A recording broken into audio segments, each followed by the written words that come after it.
What's up, guys?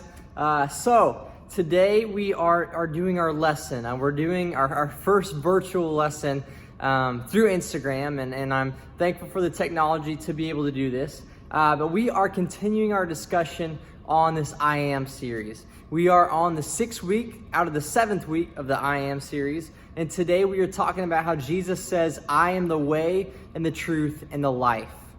So I just want to get right into it. I remember when I was a freshman in high school and we were going to CIY Move in Cleveland, Tennessee. And so on our free day at CIY, we get to choose what we wanted to do, and we decided to go whitewater rafting. It is one of the most fun things you could ever do. If you like adrenaline rushes, I highly recommend it. And so we went whitewater rafting. And it was us, a bunch of freshman guys that were in a boat together. We take our boat down to the river, and when you get there, you get placed with a guide, someone who knows the ropes, who knows the river, who guides you through the path to get to that final destination, to get you to that safe checkpoint at the end. And they're there to kind of help you throughout the way of where to go and what to do, and to direct how you paddle, where you go, all that stuff. And so we are placed with a guide, and the guide, he says, what path do you guys want to go down? Do you want to go down the easy path, the medium path, or the hard path? And us guys were like, we want to go down the hard path. Give us like the hardest route we can have. Give us the one with the most rapids, the craziest ups and downs, all that stuff. Like we want some adrenaline. And so our guide says, okay, I'll take you there, but you got to listen to me. Because he's saying, I know the way, I know how to get there, but you got to listen to me. You got to hear my voice and listen to the commands I give you. And so we were like, yeah, sure, like no problem, whatever. But immediately, right off the bat, when we start going on the river, he's telling us like, hey, everyone on the right side paddle, everyone on the left side paddle. And immediately we are just a train wreck. Us guys are not good listeners at times. And so he said, everyone on the right side paddle, and you'll get some on the left side paddling, and the people on the right side aren't paddling. And so we are immediately going off course and going these directions we're not supposed to go. And so he's yelling at us. It's getting crazy because we're going off the path and going onto these rapids that we can't really handle. And so this river has class 5 rapids.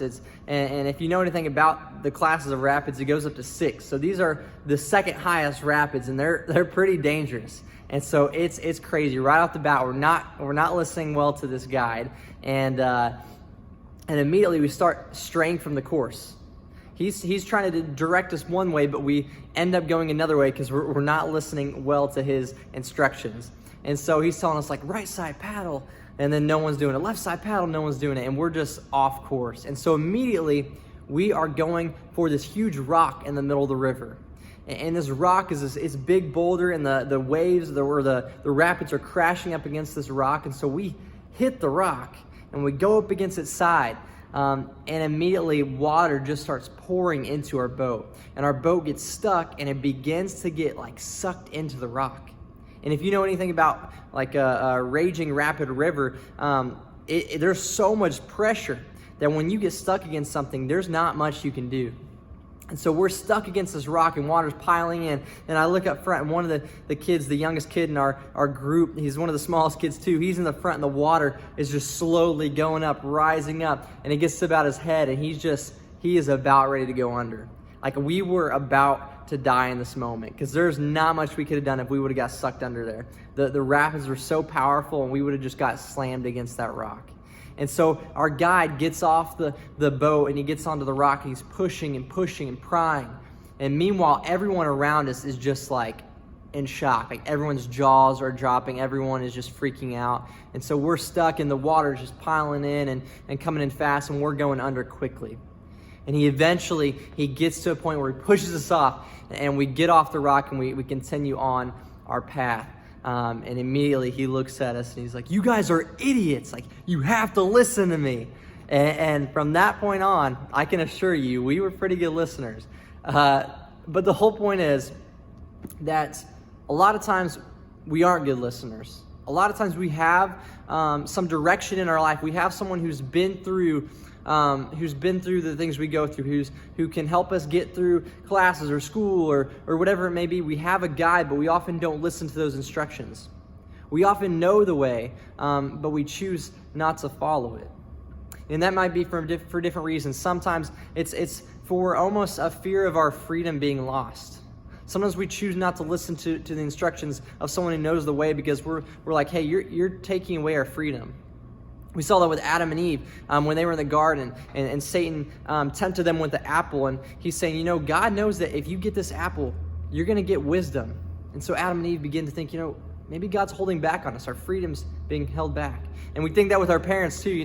Our parents, they don't want us to have any fun. The rules they put in place, like it's to hurt us. It's not to allow us to have fun and have freedom. But we often think our freedom is in threat.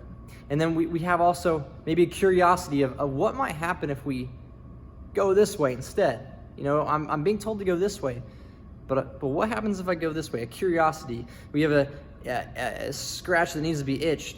And so we have this desire to do the things that we are often told not to. And so the whole thing is, what I want you guys to get is we have guides a lot of times. We know the way that we're supposed to go, but we often stray from the path. Jesus in the Gospel of John tells us this next I am statement. In John chapter 14, he tells us the way. And so a little bit about this. Jesus and the disciples are at the Last Supper. It's the night he's betrayed, the night he's about ready to get arrested. And he has these last couple sayings with his disciples. And this is how it goes, starting in verse 1 of chapter 14.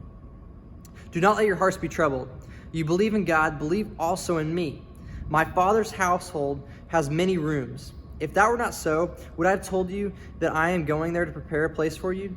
And if I go and prepare a place for you, I will come back and take you to be with me, that you also may be where I am. You know the way to the place where I am going.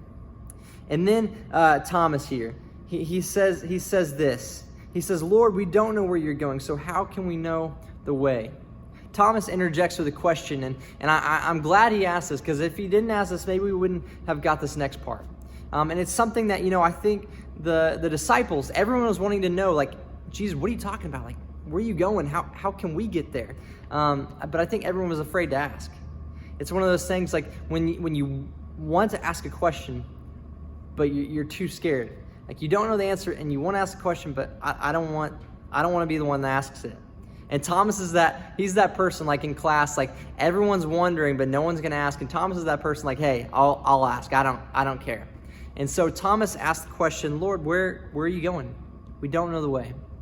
And so then Jesus answers, and he says this, I am the way and the truth and the life. No one comes to the Father except through me. If you really know me, you will know my Father as well. From now on, you do know him and have seen him. So Jesus in this passage, in this I am statement, he shows us, he tells us about a home that's being prepared for us.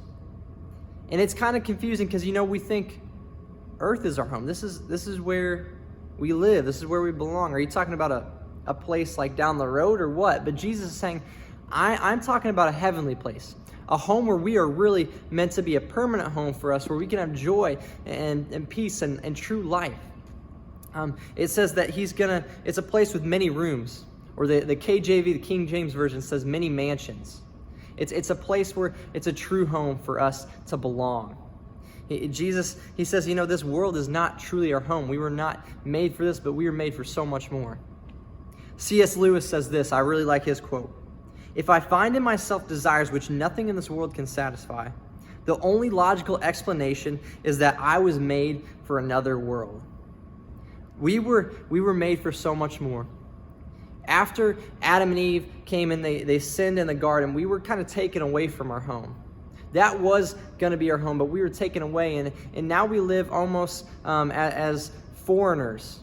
We live in a place we don't truly belong. I like Hebrews 11 says that it calls us foreigners and strangers on earth. And it also talks about how this chapter was about people of faith. And it says, God is not ashamed to be called their God, and he has prepared a city for them, because they were looking for something better than the world than what this world offers. See, what I see from this I am statement is that we are not home yet. There is a home waiting for us. But the whole thing is this. Jesus, he is that way. He is that direction. He knows how to get there. He knows that destination point, and he's the one who can guide us along the path to get there. He is the way to be followed. He is the truth to be believed, and he's a life to be lived. I saw that from Levi Lusko, that he is the way to be followed, the truth to be believed, and the life to be lived. Jesus is our guide. He is the one who directs us.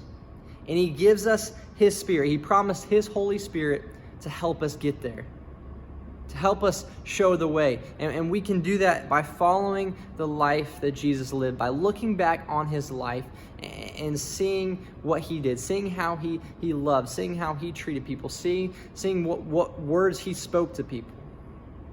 So what I want us to do this week is this. I want to challenge you guys. This week, I want you to find a verse in the gospel, and either the Gospel of John or Matthew, Mark, and Luke, either one of them. I want you to find a verse and write it down. Write it down and memorize it and meditate on it. And meditating on what we think of meditating, a lot of times we think of like a monk who's like crisscross applesauce and like, But what I mean by meditating is really thinking about what that verse truly means. Thinking about how you can live that verse out in your life, how it impacts you, how it changes you, what Jesus was truly meaning by it. That's what meditating on it means. And so I want you to find a verse to write out, to meditate on, to think about it, and specifically in the life of Jesus, so that we may become better followers. Why I want you to have this verse is because I want you to follow that verse. I want you to find something meaningful for this week. You can follow that verse. You can live it out, and you can seek after it and think about it all the time. Because when we do that, we are following the path to our true home. So, based off this lesson, I want you guys to DM us a question, DM the student account a question that you guys may have had about this lesson, something that you don't get, something that you're interested in knowing about, something that maybe you're like, hey, I don't know what you meant by this, or can you talk more about this? I want you guys to DM us a question, and what we're going to do with that is Sunday night we're going to discuss. The questions will be anonymous, so whatever you send in, don't worry about being like, hey, so-and-so said this question. Like, ask away, ask anything. We want to talk about it. And Sunday night, we're going to have a discussion. We're going to answer those questions, and then also we're going to have some group discussion time for us to ask you guys some questions and for us to have a little discussion virtually. So, we're still not going to be able to meet here in person at the church, but we can still meet virtually and still engage with one another and grow and learn together. So I challenge you guys this week, find a verse, meditate on it, pray about it, talk to your parents about it, your friends about it, and then come up with a question to ask us so we can talk Sunday. All right. Hope you guys are having a good week and have a great rest this week. I'll see you guys Sunday.